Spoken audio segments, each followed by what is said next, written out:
Hey everybody, how's it going? This is Max with BuzzTox here, and I'm back with another Game of Thrones video. And this video is a little different because I want to address some of the leaks that have come out regarding the last episode of Game of Thrones. I want to go through the leaks, check their validity, and just overall see how they are. So before I get started, I want to issue a huge potential spoiler warning. If you don't want to know anything about what could potentially happen in the last episode of Game of Thrones, leave this video right now. I'm going to be putting out other content that doesn't deal with these leaks. But with that said, let's get into the potential leaks. And first of all, I want to look at the validity of these leaks before we dive into what they are. And that really starts with Season 7. Season 7 was completely spoiled by a plot leak. And it detailed every key plot point in big detail. And it seems like the same thing is happening this season. Plot leaks have come out and they've been proven right episode by episode. And now we're left with just one more episode. So it makes these leaks look very valid. But one thing I will say is HBO and the producers of the show recorded multiple endings and maybe written multiple endings to try and make sure that spoilers don't happen. So playing devil's advocate, it is possible that we're getting one ending out of many, and it could be misleading. But to be honest, everything in this plot leak seems to be right. It makes sense in many aspects, so I have no question to really doubt this leak. Because it got right what happened in episode 4 and 5. They knew Daenerys would be attacked by Euron Greyjoy's fleet, that he would kill Rhaegal and take Missandei hostage. They also knew that Cersei would kill Missandei. On top of that, they got right Varys' plotline. How Sansa told Tyrion about Jon being a Targaryen, and Tyrion told Varys, and then Varys tried to betray Daenerys, and then she killed him. They got Jaime's storyline right, where he betrays the North. Brienne convinces him to stay, and he leaves and gets captured by Daenerys. And then they got everything right for episode 5. Tyrion convinced Daenerys to show mercy, and she didn't. She assaulted King's Landing, and basically burned everything to the ground. The plot leak also said that Tyrion would free Jaime to rescue Cersei, that they would die in rubble, that the Hound fights his brother, and they both die fighting to the death, that Jaime ends up fighting Euron and gets mortally wounded, and the episode would end with King's Landing being basically rubble. So up to this point, everything about the plot leak has been right. And these are the key points that they're saying will happen next episode. For one, they're saying Daenerys will have Tyrion arrested for freeing Jaime. And this plot point, I don't see any reason to doubt at all. It was foreshadowed last episode, when Daenerys told Tyrion that this is the last time that she will fail him. The next time you fail me will be the last time you fail me. And Tyrion clearly did fail her. And I think Tyrion will go through a lot in this episode, because he now disagrees with everything that Daenerys has done. Everything that he's counseled her not to do. She's become the tyrant that she was trying to destroy. And I'm sure at this point, Tyrion doesn't want to support Daenerys. So in the plot leak, it also says that Tyrion will try and convince Jon that his family will never be safe, because his lineage makes him a threat to Daenerys' rule. And this is also a very common plot point that makes sense. Daenerys is upset with Jon because she feels that Jon betrayed her. On top of that, she also knows that Jon has the love of the people, something at this point she will never have. We saw her last episode choose that she is going to rule by fear. That's the only way she can successfully rule the Seven Kingdoms. And at this point, Daenerys has many of her council that have betrayed her. And in her mind, that also includes Jon. So Daenerys wanting to deal with Jon makes sense. He's her biggest adversary when it comes to claiming the throne, and he also betrayed her. So it makes sense that Jon's life would be at stake.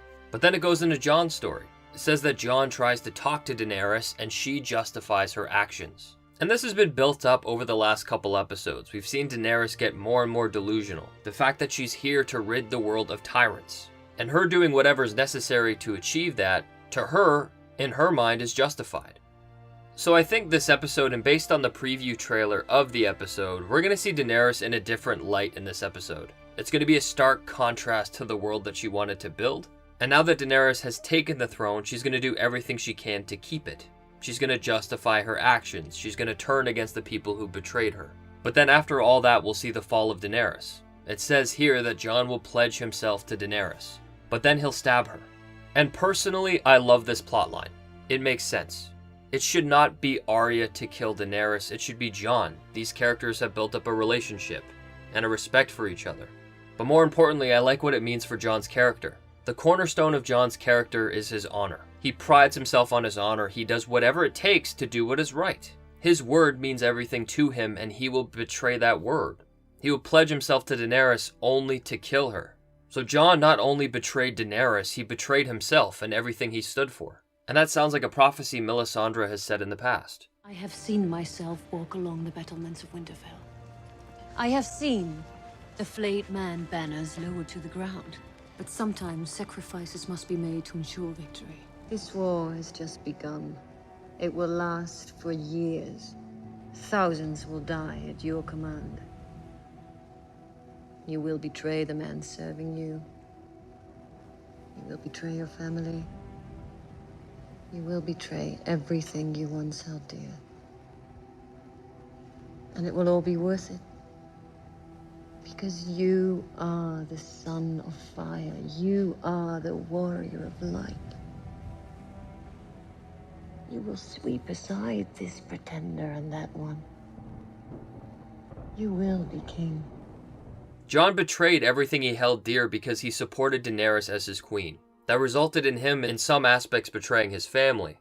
And then it pushed him to the point to betraying the one that he loves, and he had to betray himself to do that. So it says after Jon kills Daenerys, he's going to surrender himself. And that sounds like something Jon would do. He'll probably be beside himself for betraying himself and Daenerys, and he will feel like he needs to pay the consequences for it. But then after that, a council gets formed, and they're trying to decide who the new king should be.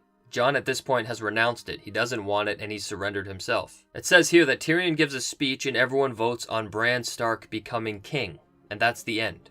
And this is the one aspect I hope doesn't happen. Spending 8 seasons watching a show called The Game of Thrones to watch a secondary character who's been misused for the last 2 seasons isn't the most satisfying ending, especially since this character hasn't even been in all of the seasons. On top of that, I don't like what Bran being king represents. I love the idea of them breaking the wheel, having a new leader and building a new world. And I guess a part of that comes with Bran, electing him to be king, more of a democracy. But Bran has made it clear that he could never rule, and he's not a king. He mostly lives in the past. And I understand that living in the past lets you learn to build a better future. I just think Bran would be better utilized as a council member and not a king.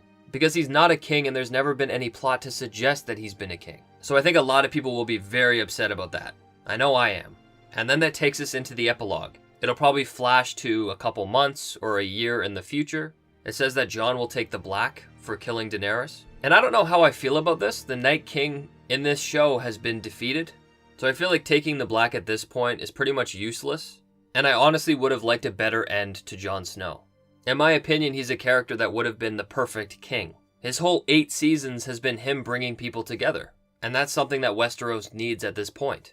And I get that Jon would, I guess, want to take the black to punish himself for his actions. But this is also very selfish of him. It would be stupid for Jon to take the black, when he could either go north of the wall with Tormund and live out his days happy, or he could stay in King's Landing and be king, because I feel like that aligns more with Jon's character. And that's the tragedy of Jon Snow, is that his life is always other people's. He comes in to fix everyone's mistakes at the sacrifice of his own enjoyment and his own life. I feel like Jon as a character would take the throne as honor, because it's demanded of him and the people want him. So him taking the black I think is very disappointing. But then you have Arya, and they only say that she leaves. And if Arya survives this episode, that makes sense. Arya said, what is west of Westeros? She's not a lady, and she's clearly a character that would want to explore and live her life on her terms. It also says that Sansa will rule the north, and that makes sense. She's always had their best interests, and that's Sansa's overall story arc. She was obsessed with the life in King's Landing, and then she realized what she lost. You know, her family, the north. And she's come full circle to be queen of it. So I like the end of Sansa's story. But then we go to King's Landing and Bran oversees his council of Tyrion, Davos, Sam, and Bronn.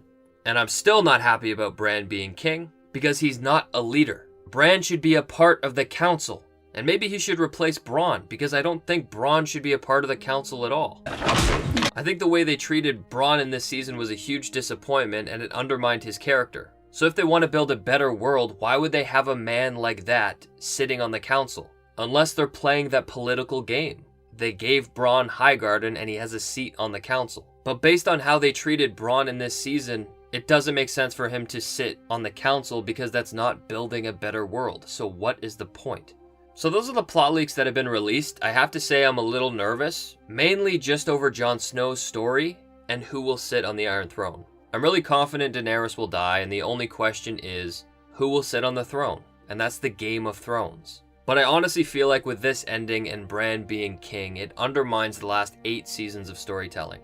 The fact that we went through the War of the Five Kings, the fight for the dead, the fight against Cersei, all of this drama, and Daenerys' conquest and takeover of King's Landing, just to have some weird, random, underused and undervalued character sit the throne doesn't make any sense. So that's my opinion on these leaks. Please let me know what you think in the comment section down below. But until next time, I'll see you guys later.